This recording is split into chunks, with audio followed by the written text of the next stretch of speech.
Hi, how are you? Today is July 23rd. My name is Cindy. I'm here at Russo Law Group, and I'm happy to welcome you to our webinar entitled Aging Solo, Planning for the Future When You're on Your Own. Let's start with some housekeeping items. This webinar will last 30 minutes. It will be recorded and a copy of the recording will be emailed to you. Your microphones will be muted for the remainder of the presentation. Please feel free to chat amongst yourselves and also submit questions in the Q&A box. As always, we value your feedback. We will send you a survey at the very end screen of the webinar, so please fill that out and send it back to us. I'd like to introduce our presenter. Eric Einhart is a partner here at the firm. He has over 13 years experience in the areas of elder law, Medicaid planning, special needs planning, and estate planning. Is a former president just recently of the National Academy of Elder Law Attorneys and on the board of directors of Nassau Cerebral Palsy Guardianship Corps. He's also a member of the New York State Bar and the Nassau County Bar. And with that, Eric, I'll turn it over to you. Thank you, Cindy. Thank you for the warm introduction. And I just want to say thank you to you all who are joining me. I know it's a beautiful day out, and it's not always fun to sit down and listen to a webinar when it's so nice out. But you came, and we appreciate having you here. And hopefully, you get some good information from this webinar and from our firm. So, what we're going to cover today, you have about 30 minutes with you. We're going to try and cover some ground. Identifying who are solo agers, what are some of the traditional plans and for solo agers, and where do they break down? How can we build effective fiduciary and care structures for solo agers? And what are some practical strategies that you can implement immediately as solo ager individuals? Next slide. Okay, so the first thing is, who are solo agers? There are a few different terms for this demographic. Solo agers is the one that I'm going to use, and you may have heard of it. But some other ones that I don't really love, but they exist, are elder orphans, solo seniors, kinless seniors, and solo agers, solos. When we say solo ager, what I mean is an older adult who does not have the traditional network of close family that can provide caregiving services or fiduciary services. So that's a lot. Let me break that down. In this context, an older adult is referring to a person over the age of 55. Doesn't seem so old, and I'm sorry if that offends anyone on this webinar, but that's who we're referring to for statistical purposes.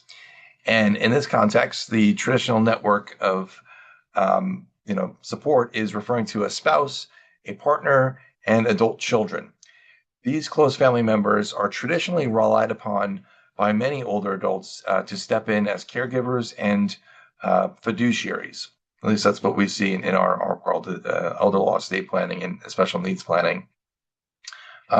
Some of these individuals never marry.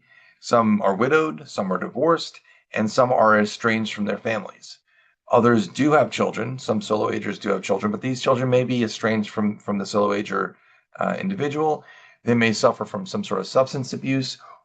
They may be disabled themselves, or they may have something that's going on in their life that makes them unable to be available to serve as a caregiver and or a fiduciary.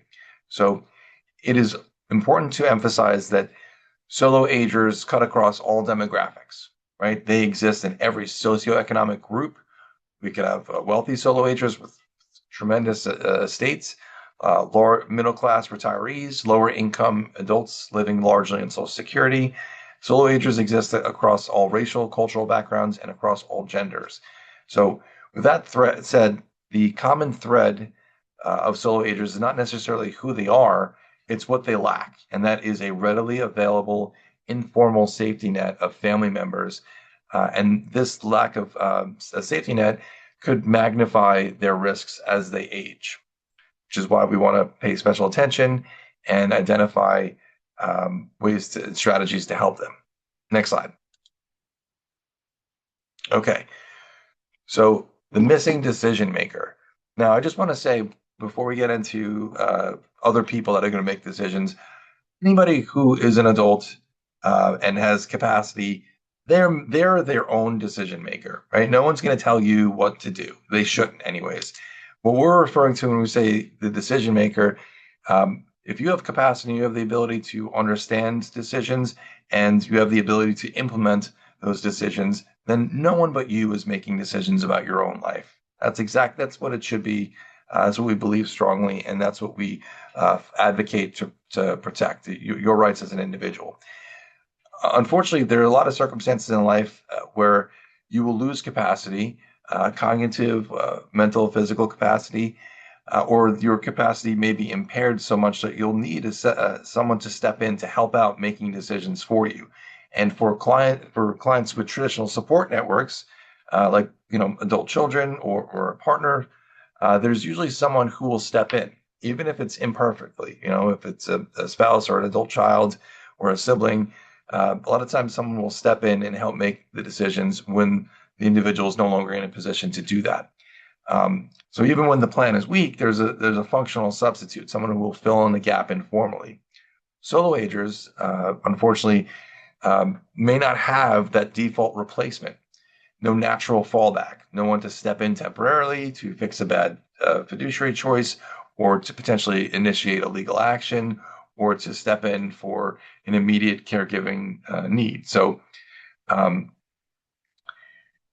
they rec- we all these document any legal document that you work with an estate planning attorney or long-term care planning attorney or elder law attorney to effectuate requires some sort of decision maker, like a fiduciary, to act, whether it's a power of attorney, a healthcare proxy, a trustee of a trust, an executor of a will. Um, that's a given. That's a necessity. For traditional clients who are not solo agers, the named person if the named person fails, someone else is going to often step in informally. But for solo agers, there may not, uh, there is no informal override. No one may be watching. No one may be in a position to step in. So for traditional clients, the court oftentimes is the last resort. There's this informal structure that can come in and help out when necessary. But for solo agers, the court is oftentimes the first functioning system that can be put in place to um, ensure that someone is in a position to make decisions for them if they're not able to make the decisions themselves. Next slide. Okay. So when I talk about risk profile, I'm just talking about the different risk areas that we see as elder law attorneys or older adults. And quite honestly, the risk profile for a client with traditional family support networks is the exact same as for a sole ager.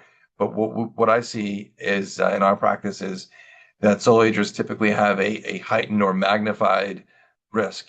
The risks are all the same, but it's just a greater risk as a result of the absence of the support network. Um, so let's go through this a little bit. Housing, the cost of care, fiduciary gaps, caregiver gaps, abuse risks, housing. Um, a lot of times when we have solo agers, they may not have a son or a daughter that they can live with as they age, right?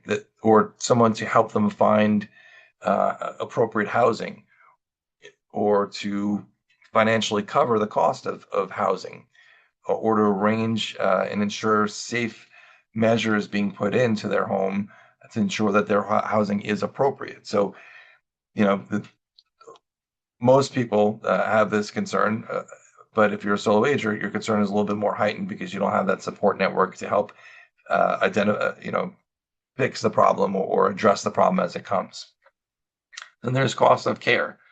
Most traditional Medicaid eligibility planning may not be appropriate or ideal given the lack of close family members. So when we meet with clients who have a traditional support network, a lot of times we're talking about Medicaid planning and asset protection to ensure that they qualify for means-based government benefits like Medicaid.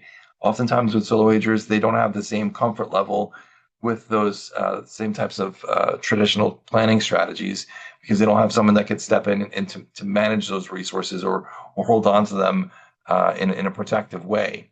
So it's just a challenge to cover the cost of care. Um, or they may not have, someone to help provide financial support to cover the cost of care if they're going to pay privately, and it's all comes out of their pocket. So cost of care is a big, significant, significantly magnified risk for solo agers in particular. Um, Also, there's something called unpaid caregiving, and a lot of times family members provide unpaid caregiving, whether it's something as simple as driving, mom or dad back to and from the doctors, providing physical support as they, use a walker or get in and out of bed. Um, and that's a real economic cost. If you don't have family members that can do those things for you, you have to pay for them out of pocket, right? So AARP estimates that the economic value of unpaid family caregiving in the United States is about $1 trillion. So if you're a solo ager, you don't have the family members that can provide these unpaid caregiving services. You have to pay out of pocket for it, right? So cost of care is significant for solo agers. Fiduciary gaps. Solo agers may not necessarily have the luxury of relying on family members as a fiduciary. So, for instance, you have a client who's a solo ager comes into the office, and we're talking about identifying agents under the power of attorney, and that they're just kind of scrolling through their virtual Rolodex or their mental Rolodex and trying to figure out who would be an appropriate person. A lot of times with clients with traditional family support networks, they could just rattle them off. My son, my daughter, my niece, my nephew. Um, you know, it's not the same for solo agers that they have to really sometimes dig deep to identify appropriate fiduciaries. And that's where we as attorneys can help out. Family caregiving gaps, the same concept as we talked about before, unpaid family caregivers. There are, tons of things that are not even really thought of that are done by family members uh, that are simple and but very helpful and without a support network, solo agers have to do this on their own. So something as simple as identifying. We'll take the lawyer because we are lawyers here. So um, a client who comes to our office and they've never heard of the concept of elder law before. Maybe they have a conversation with their son or their daughter. Or their son or their daughter realizes, oh, this happened to my friend's family. We want to do Medicaid planning, or we want to get their ducks in a row. Mom, Dad, you should probably meet with the Russo Law Group, right? Then they're helping uh, refer a law firm. Then, well, mom and dad may need help getting to the law firm. The family member is providing them with maybe driving them or coordinating their transportation, or maybe they're being helpful in uploading documents to email to the attorney to help out with. My point is that there are things that are done routinely by family members that are really caregiving services. And if you don't have the family support, you're gonna have to pay for somebody to do it or figure it out yourself or just go without, unfortunately. So caregiver gaps are a significant risk profile or a significantly magnified risk for solo agers. Then we get to abuse, which is very serious. And unfortunately, solo agers are typically more susceptible to greater risk of abuse statistically as a result of not having, kind of a human alarm system of network of people that check in on them. So it is serious. Next slide. So let's go through this one by one. The fiduciary gap. A lot of times there are no obvious agents or trustees. They Solo ager clients may have identified some people in their life, but they're really not great options. Um, and sometimes they're over relying on one person. And this can happen even if you are not a solo ager, but oftentimes what we see is this is typically the case for solo agers. At least one of these things are the case. So what we try to do in our office is we try to help out the clients, our clients vet fiduciaries deliberately, right? So we will provide feedback, honest feedback on fiduciary selection. Um, we will help try to build a bench, identify not just one person that's going to fill in that role, but multiple people that could fill in that role. And also we'll introduce and discuss the possibility and help coordinate the possibility of professionals that could be used as a fiduciary in a number of different ways. And this could be accountants, financial advisors, attorneys, professional fiduciaries. There are people out there that just they are fiduciaries for a living. They're executors, they're trustees, they are agents on their power of attorney, they are guardians. They do this for a living, so they have an understanding of what the process is and how best to do it. Um, or you could consider a hybrid approach. You could identify a professional fiduciary or a trusted individual. So this way, the trusted individual is the one that's kind of looking out for you and making sure things are going well, but they are not burdened with the administrative tasks that the professional fiduciary could employ. If you are establishing trust, there are also trust companies out there that will administer the trust appropriately and professionally, and that might be a good option for you as well. So, um, my suggestion is if you're establishing legal documents and you're using professional fiduciaries or individuals that you have identified, but you're not 100% comfortable with them, you're going to want to have the documents drafted in a way that their provisions are put in that have like checks and balances to make sure that there's not too much authority given to one person or entity to manage your resources or your care. And there is some sort of regular meetings that are taking place with the other professionals that can help out and provide guidance, like attorneys, accountants, potentially life aging life care professionals, and potentially trust protectors. So the fiduciary gap is real, and we try our best to try to avoid the gap or at least plug it up a bit and identify some solutions. Next slide. Okay, caregiver infrastructure. This can be a problem. Sometimes as I mentioned before, there's no informal caregivers that a solo ager may have, and there's reliance on paid caregivers, and there may not be a system in place or a group of people that can help out with coordination. So we as attorneys could help the client identify who coordinates the care. So I think the worst case scenario is to assume, all right, well, my friend is going to kind of cover the cost, cover the coordination of the care, or my niece or my nephew. We would want to identify the person, have the conversation with them, and make sure that they know that you're considering them as their point person, and come up with a game plan for them.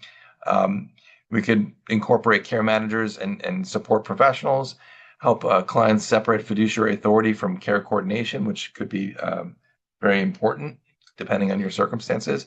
And we can help them build systems for bill pay, scheduling, and oversight, and revisit and update the plan regularly. So it's not a matter of just creating documents, naming fiduciaries. That's helpful. That creates the legal structure to give authority to make decisions and implement the plan. This is really talking about who's going to be boots on the ground, making sure that bills are still going to get paid. If you have a pet or a loved one that you are relies on you, who's going to continue to cover that and make sure that your wishes are honored. So caregiver infrastructure problem is something that we as attorneys in this space will help address with our solo ager clients. Next slide. Thanks. All right. So as you probably surmised by now in this conversation, the reality is that most solo agers pay retail for aging. They often don't have access to unpaid family care. They usually can't rely on Medicaid planning to preserve their assets because of the lack of people who are in a position to manage their resources and hold on to them. And if they do get Medicaid, it's typically, from what I see, it's only after the money has been spent down naturally. So it's not just the care itself that may cost more; it's also the coordination, which may need to be done by a professional, as I mentioned before. So there is a real cost of care that is magnified for solo agers, and that just means that you need to plan for that and understand that initially and plan for it so it's not devastating. It's manageable. Next slide, please. Okay. So this is my least favorite topic because it's so upsetting. Anytime any abuse is discussed, So it's upsetting, and especially when it's vulnerable populations, um, it's even more so. So elder abuse is the physical, sexual, psychological, or financial abuse or neglect of older adults who may be unable to defend or fend for themselves. That's what we mean when we're talking about elder abuse. According to the National Council on Aging, there are approximately 5 million older adults that experience some form of elder abuse every year. Um, this abuse happens in many different settings, although most victims of elder abuse tend to cohabitate with their abuser. Perpetrators of elder abuse can be family members, strangers, healthcare providers, caregivers, or even friends. A very common form of abuse that impacts solo agers in particular is a little known one, or one that may not be known to most people, is self-neglect. And if you're not familiar with it, self-neglect is a non-adversarial form of elder abuse where an individual's health and safety are compromised as a result of their inability or refusal to perform essential self-care.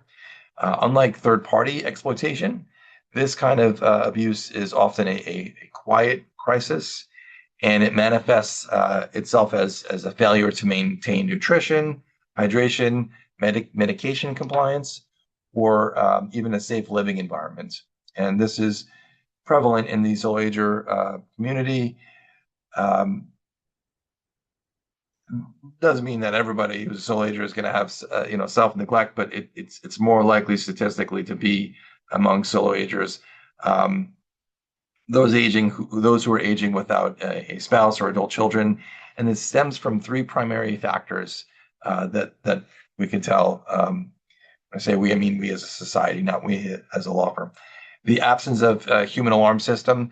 They don't necessarily have adult child who can come over and notice they have no food in the fridge, or the lock on the door is broken, or gee, what happened with the medications? It doesn't look like any medications have been taken, or this has been expired. There's also what's known as a stoicism trap.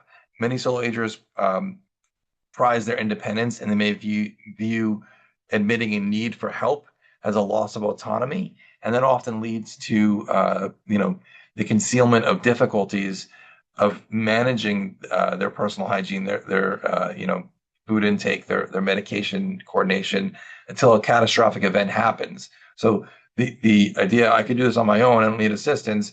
Sometimes you do need assistance, and if you don't recognize that, it can be devastating. So that happens, and that's a form of self-neglect. And then the overlap with executive dysfunction. Self-neglect is also frequently the first outward sign of cognitive impairment and can create a downward spiral. So if you are experiencing that and you don't have family members, close family members that you have a repeated contact with, personal contact, not just telephone or emails or letters, they physically see you, see your surroundings, it could be challenging, and you could fall prey to self-neglect fairly easily. Um, Next slide, please. So uh, those were the challenges of solo aging, and identifying them, I think, is important. I want to talk a little bit about what do we do to combat them, or to plan for them, right? So you can break down planning, estate planning, or long-term care planning into really three categories: capacity planning, long-term care planning, and estate planning. Capacity planning, you are planning for the potential of the individual to lose capacity at some point in the future. Long-term care planning, you're planning for the payment, coordination, and implementation of long-term care services for the individual. And then legacy planning, you're planning on how that individual will leave their assets when they pass away. Who are they, giving money to, or their property to, and in what manner? Next slide, please. So planning for incapacity, the legal documents that we suggest typically are advanced directives. These are absolutely critical. This is a durable power of attorney, a healthcare proxy, a HIPAA authorization, a potentially a living will, and a burial designation. Um, these are all important documents that would, in most cases, obviate the need for a guardianship if they're executed properly, and if you have the appropriate fiduciaries that are identified, and even successor fiduciaries. A lot of times, the advanced directives will be sufficient to avoid the need for any kind of court intervention through a guardianship proceeding. Um, these should be reviewed regularly, and you should update them constantly. If something happens to one fiduciary, or that person you no longer think is appropriate to fill that role, you should update your documents. You should also have an asset chart and some sort of life memo that identifies, number one, the asset charts. What assets do you have? Life memo would identify important professionals like accountants, doctors, um, attorneys, financial advisors, what bills you have that need to be paid regularly, if you have any pets that need to be cared for. The asset chart and the life memo are really designed for the people who are going to step in as a caregiver to have immediate access to information that was going to help them do their job and care for you if you lose capacity. Next slide, please. Okay. Next, I want to talk about the fiduciary strategy. Individuals versus professionals. I think that as attorneys, we need to discuss the pros and cons of both approaches with our clients, especially solo agers, and we want to help vet the fiduciaries and make sure that they are appropriate for the role that they're selecting. There's a couple different options. You could choose co-fiduciary structure, which is kind of a hybrid approach that I talked about before. You could have multiple people serving in certain roles. This way, you have checks and balances, or you have people who are able to divide and conquer, make sure that they have you're not just relying on one person that may have a very busy job or may have caregiving issues of their own, and they may not be able to get to be your fiduciary. So co-fiduciary structure may make more sense. Succession planning, you definitely want backup fiduciaries. This is not a legal rule, but this is kind of like an Eric rule. I like rule of threes, at least three people to fill in the gap if something were to happen, but you could have more. And if you don't have the three people or three identified professionals, then you may be stuck with less, but you definitely should strive for a succession plan. Next slide, please.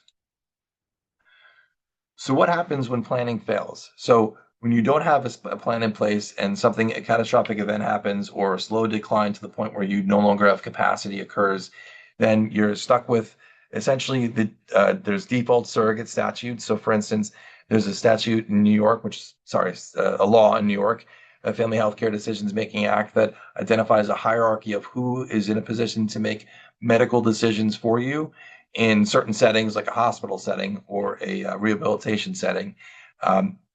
So that hierarchy may be helpful, but if the hierarchy picks the people that you don't want, then that's not helpful at all. So the hierarchy under New York State law is, if you have a guardian, it's the guardian. If you don't have a guardian, but you have a healthcare proxy, it's a healthcare proxy. If you don't have a healthcare proxy, it's your spouse.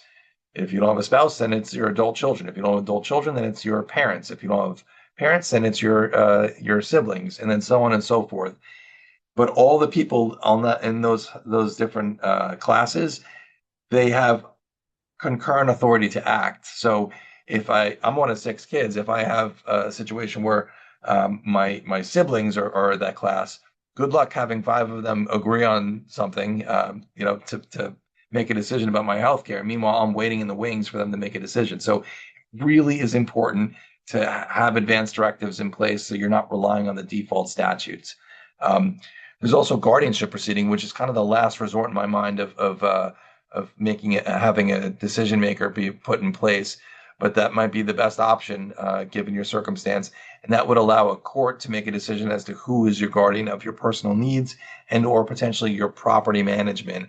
And they usually will identify people who are appropriate and vet them through the court system. And there's also structures in place to make sure that there's a continuous review of their actions, so that they're always, you always have an appropriate person in place. It's a slow moving, challenging, frustrating process, but it is protective. And if it's the last resort and your only resort, then that's what you got. So guardianship proceeding is also a possibility. Next slide, please. Talk about long-term care strategy. So long-term care planning is going to be challenging for solo agers because a lot of the traditional long-term care planning strategies may not be appropriate or maybe a bridge too far. But you may not want to, as a solo ager, literally give away your resources to somebody else to manage and hold on to them and to use them when appropriate for you. They may not have that person in their life that they feel comfortable with. So a lot of times it's private pay, which means that you need to meet with a financial advisor as soon as possible and curate a financial strategy to cover the cost of not only your living expenses, but also your long-term care costs, and you need to budget for that. So work with an accountant and a financial planner to make sure you have sufficient resources to self-fund your care needs. And don't forget, you may be paying retail for those caregiving services. So not only, a care aid in the home, but assistance with transportation, assistance with, medication management. There's a lot of different types of care that you may need, moving forward. There's also long-term care insurance, which I definitely suggest everybody who is considering long-term care services at some point should investigate the economic viability of long-term care insurance. See if you qualify for it. See if it makes sense financially for you to employ. And we as attorneys will oftentimes will help kind of guide you through that process and at the very least make referrals to appropriate long-term care insurance agents. And then Medicaid planning, as I mentioned, is always an option, but it may not be something that a solo ager is comfortable with, but we can go through that with them. Next slide, please. All right, estate planning. So this is legacy planning. When you pass away, what happens to your resources? For solo agers, I absolutely, it is highly recommended that you take steps to avoid probate and to work with trusts when it's appropriate. Wills are very important. It is important to have a last will and testament no matter what. If you're a client with a traditional family support network or a solo ager client, a last will and testament is important.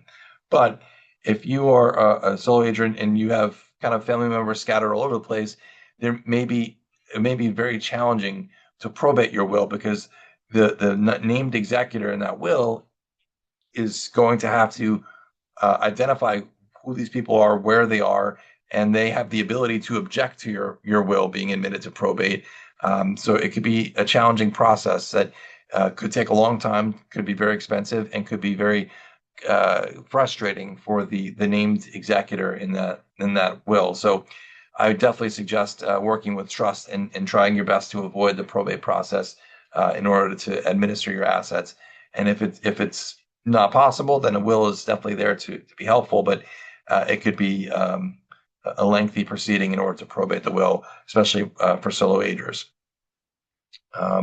If you should definitely have a family tree. If you're a solo ager and you're thinking of establishing an estate plan, even if if you have a will and a trust, you should still establish a family tree and provide that to your counsel, your attorney. This way, that they know who's involved in the process when you pass away, and it's a little bit easier. Otherwise, they're going to have to get a genealogist or try to investigate it after the fact, which may be a lot more complicated and costly. Next slide.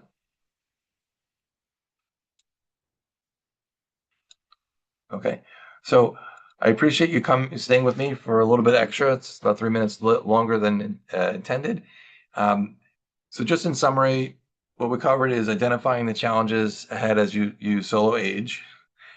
You want to create a financial and legal plan for your needs to especially considering the potential magnified risks that you may face as a solo ager. And you want to prepare for future care and ensure that your long-term care security. And we as attorneys who practice elder law, estate planning, and special needs planning, this is not something that is like a one-off or an anomaly for us. We work with solo ager clients all the time. Literally today, I was working with solo ager clients. I'm not even making that up. That came from, yes. So it is a very important part of our practice, and it is a very important demographic of our society. And we want to make sure that we are able to help you with your estate planning and long-term care planning needs, and are happy to do so. So I appreciate your time. And if anybody has any questions, they could always shoot an email, and I'm happy to respond to it.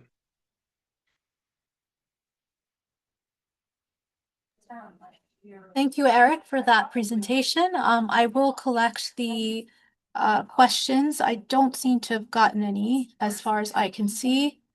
But I will collect them, provide them to Eric, and then he will answer them. So thank you for attending. What makes us different as a law firm? Our clients have consistently commended us on our dedication, accessibility, and comprehensive legal service offerings, which have brought them peace of mind. We're a boutique law firm. We were founded in 1985 and we've serviced well over 17,000 families on Long Island. We have 9 attorneys on staff, ready to step in and help at a moment's notice. And we have 3 convenient locations on Long Island. So Garden City, Lido Beach, and in Suffolk County, we have an office in Islandia. I invite you to visit our website. You could explore our service offerings and also find informational content. We have past webinars on there, blog posts, our calendar of events. So I definitely invite you to visit bjrrussolaw.com. Please also follow us on our social media pages.